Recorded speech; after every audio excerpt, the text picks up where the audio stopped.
Working in the public school system for almost 7 years provided me enough opportunity to have the passion for the poor, especially children from rural communities. They reflect the mirror of the gray areas in our society, especially the marginalized. Before the school year started, the student wants to, "Sir, I want to continue my education despite this global pandemic." So my heart goes out to students like them who feel oppressed in the current situation. Now, I want to make a difference as I was once like them. Greetings to each and everyone, especially to our professor, Dr. Henda, to the current and future flag bearers of quality education of this nation. I am honored to present my dissertation concept entitled Blended in the BARRIO at Home Learning Spaces in Mathematics Education in the Context of Rural Communities in Capiz. I am Philip Jason Falsis, a candidate for the Doctor of Philosophy in Science Education student at Western Science State University, majored in mathematics. Now, I have these alternate titles: At Home Learning Spaces, Implementation, Sustainability, and Implications of Mathematics Education in Capiz, far-flung schools, and Blended Classroom, Innovative Learning Spaces, and Mathematics Education of Rural Communities in Capiz. Now, the world was shocked by the global pandemic, but education must continue, with COVID-19 fundamentally affecting nearly every area of life, including education. The Philippines is not an exception. As a consequence of COVID-19, schools worldwide resulted in shutting down, leaving over 1.2 billion students out of their classrooms. As a rapid response, home learning was adjusted to close the educational gap that might occur. Now, to make sure that learning remains unhampered as the country battles the pandemic, the Department of Education implemented a distance learning approach when classes started for school year 2020 to 2021. As DepEd shifted to distance learning, the essence of blended learning approach was pushed to enrich the learning experiences of the students. Now, around the world, there are 90 to 170 million children who suffer in poverty in this current pandemic that we are facing. Of this, 7 million to 9.7 million learners are at risk of dropping out, according to the figures from the UNICEF. In the Philippines, around 24 million learners for both private and public sector are enrolled in the basic education in the country for this school year. And during the implementation of the blended learning, there are around 16,000 pilot complaints recorded. Now, the intention is good. Many countries admit, however, that they will face many struggles in implementing the distance learning. The problem lies in the larger social problem of digital inequality. Only the privileged can continue their education without being compromised. Now, blended learning cut the barriers brought by the distance between the teachers and students through the online and traditional teaching and learning methods. In this case, learners are vital still in the learning process. Therefore, their ability to completely adapt to the new normal might be influenced by their backgrounds and characteristics for the effectiveness of the learning. Amid the positive approach of blended learning in some students in the Philippines, difficulties emerging in technology are still an issue to some areas, especially the rural communities. As cited by the COMMUNI, rural development and the rural education have remained on the margins of progress made in improving the people's lives. In a recent study, however, in South Africa, arguments exist that rural education and rural education research have been understudied, as it has been over-concentrated in urban and township schools and consistently ignored the rural context in schools. Now, in 2015, the Education for All initiative included the provisions to ensure that all Filipinos were able to achieve what the UNESCO calls the functional literacy, the ability to read, write, and do calculations at a level that is sufficient for the country in which a particular person lives.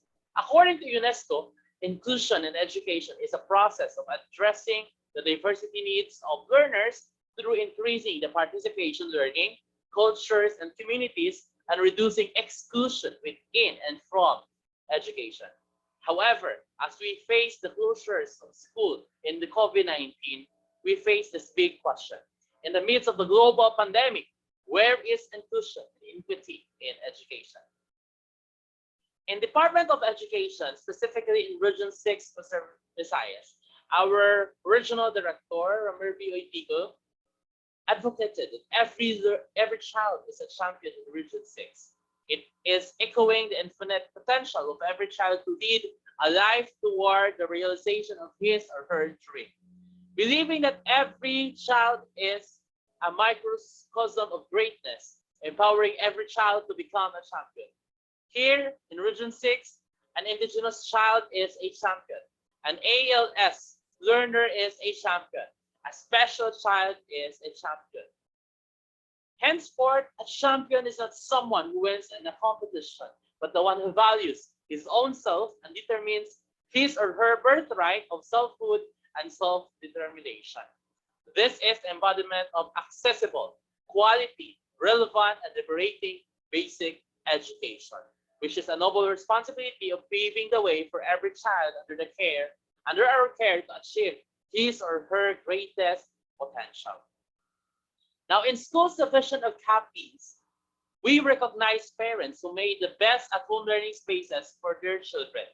The recognition aimed to motivate parents in their role as partner learning facilitators of teachers in the new normal. In this case, the at-home learning spaces as a program and initiative was launched in Capiz, and it gained recognition in the regional and central offices, which is a response to the changing call of our time.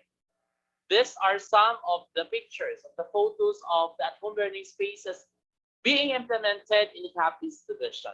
Now, before this pandemic, we advocate to become 21st century learners.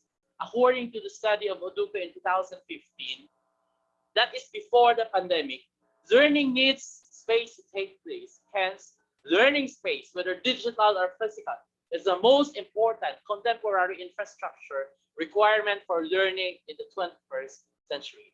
That means even after this pandemic, the learning space is still essential for us to become 21st century learners.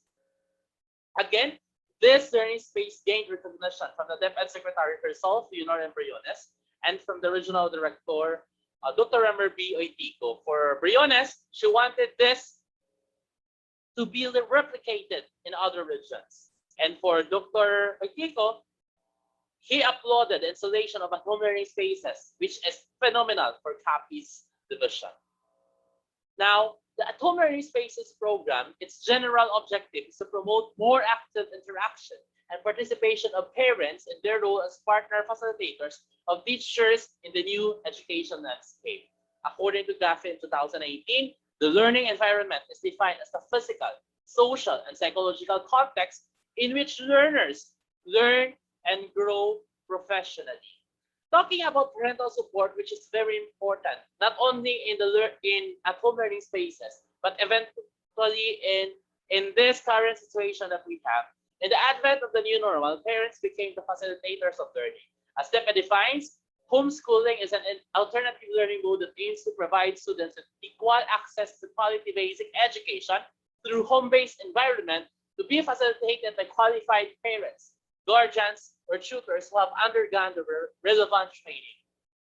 This is supported by the study of Brown on parental involvement for economically disadvantaged elementary students, which revealed that extensive parental involvement at home resulted in student math academic achievement, while parental participation with math homework resulted in positive indicators in math academic outcomes. Now, for the theoretical framework, this study makes use of the social constructionism as an epistemology, and the theories involved in the study are the phenomenology and the critical emancipatory research. Social constructionism is a theory with a philosophical framework that focuses on the processes of understanding and addressing the social change in the postmodern society. It is a theoretical movement that brings an alternative philosophical assumption regarding reality construction and knowledge production. While phenomenology yields explanation of lived experiences and describe and interpret these meanings to a certain degree. The study will also make use of interpretative phenomenological analysis, which is a qualitative research approach committed to the examination of how people make sense of their major life experiences and exploring experience in its own terms. For the critical emancipatory research, this is a theoretical lens to interrogate learning in the context of COVID-19. CER is an offshoot to the critical theory of Germany's Frankfurt School of Social Research, which had been established at the University of Frankfurt in 1923. And in particular, CER is based on the work of Habermas, who was influenced by Marxist perspective on economic and social questions. Thus, in the context of COVID-19, and with particular reference to rural learning in Capiz, there is a need for conditions that would emancipate learners and promote social and learning conditions. It will enable the rural learners to benefit from blended learning, which has been seen as a tool to address trajectories during the times of crisis, but also for teaching and learning by members of deprived communities, such as those in rural schools. For Dobek, CER is relevant theory to address the challenges of learning in time for COVID-19, because one of the objectives of the theory is to enable the marginalized people, such as the rural teachers, the learners, the education stakeholders, which include the parents, to unleash their human potential and transform their otherwise transient situation. In short, CER is a theory that seeks to ensure that everyone is included in life transforming experiences, which is, on this case, mathematics education, that could emancipate individuals so that they can confront the received realities while at the same time respecting the rural leaders through promoting values such as social justice, inclusion, and human rights in the fight against COVID-19. For the statement of the problem, this study aims to provide knowledge and investigate the lived experiences of the learners and parents in the institutionalization of at-home learning spaces in rural communities in Capiz and its impact to mathematics education. Specifically, this study will seek to answer the following questions. First, what are the significant experiences of students in mathematics at the at-home learning spaces? Secondly, what are the challenges faced by the parents in the implementation of at-home learning spaces that affect the learning experiences of students in mathematics? Third, what are the coping mechanisms by the learner and the parents that they experience in the implementation of at-home learning spaces? And lastly, how can at-home learning spaces be enhanced to sustain mathematics learning in Capiz rural communities? We hope that by the end of the study, you can be able to create a tool that would enhance the mathematics learning through the at-home learning spaces through document analysis to be conducted in this study. Now, for the definition of terms, here are the terms relevant and conceptually and theoretically used in this study: at-home learning spaces, blended learning, distance learning, rural communities, mathematics learners, and parents. Now, this study will be significant for the learners, to the parents as partners in learning, to mathematics teachers, to school administrators, to stakeholders in the community, to the supervision of the division, regional, and central offices, because it has been institutionalized. There is a need to create an evaluation tool to strengthen this kind of program, and of course, the research practitioners. For the delimitation of the study, the interpretative phenomenological analysis studies were conducted on small sample sizes, giving precise analysis of the respondents, the learners, and the parents' personal lived experiences. Learners to be included are junior high school students studying in various schools or rural communities for the school year 2021 to 2022.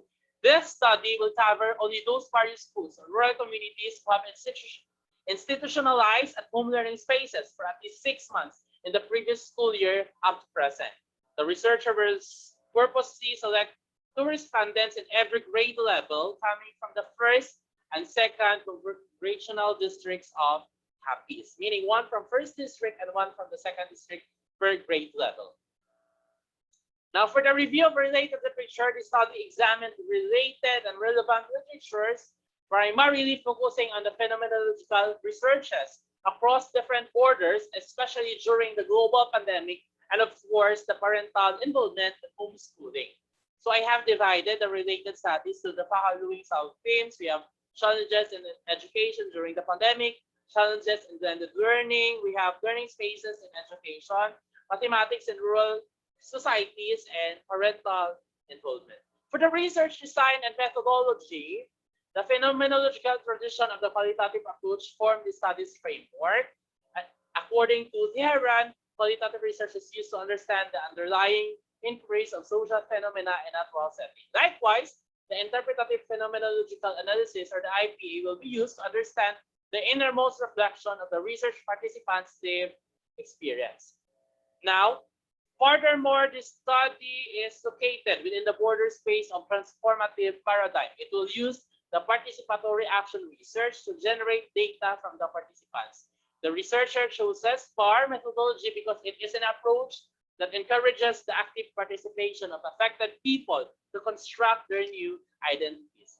Another reason for using PAR for this study is that it investigates the actual practices and not some abstract practices, and learning about the real material, concrete, and particular practices of particular people in particular places.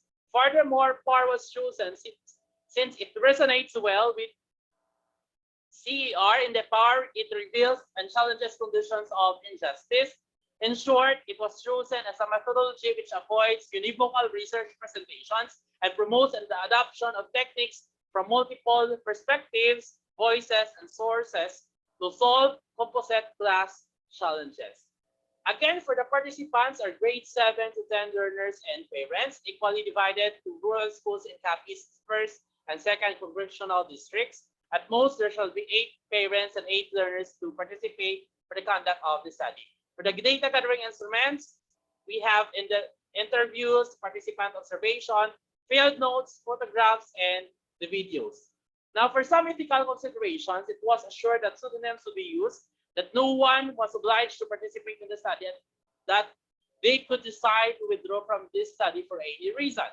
Parental consent for children below 16 years old for all learner respondents shall be made or secured, also with a permit from the STO Capiz to make use of the at-home learning spaces because it has been their initiative, and secured permit for the school and the local government for the conduct of the participatory action research.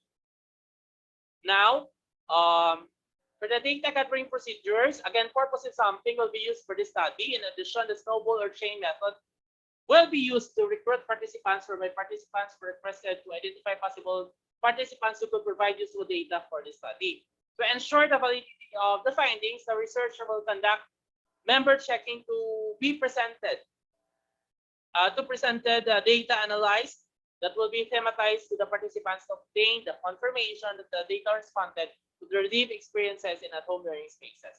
Data generated through PAR was subjected to the thematic approach suggested by Laws, Harper, and Marcus, which comprises the following steps. So these are the steps to be included in the study. Step 1, reading and rereading of all the collected data. Step 2, drawing up a preliminary list of themes arising from the data. Step 3, rereading the data, in which the researcher will check if the themes will be identified accurately, represented by what the participants will tell, and that they will be related to the research questions. Step 4, linking the themes to quotations and notes. Step 5, perusing the categories of themes to interpret them. Step 6, designing a tool to assist in discerning patterns in the data in order to triangulate and determine the patterns during the data analysis. And step 7, interpreting the data and deriving meaning from it based on the research question. So these are the summary of the research design for the sources, instrument, and analysis to every statement of the problem. Statement of the problem 1 to 2nd to 3rd and to the last statement problem. So these are the references included in this study. We had a wide variety of recent studies conducted related to our research concept. These are very timely. Most of them are conducted from 2018 up to 2021. Finally, before I end, I believe that as we become scholars, as we become as we enter the new era of education, it is my hope and prayer that every learner will become champion as we advocate this kind of program. Every parent is also a champion. Every rural community is a champion because no one should be left behind in this new normal learning. Once again, thank you and may God bless us all.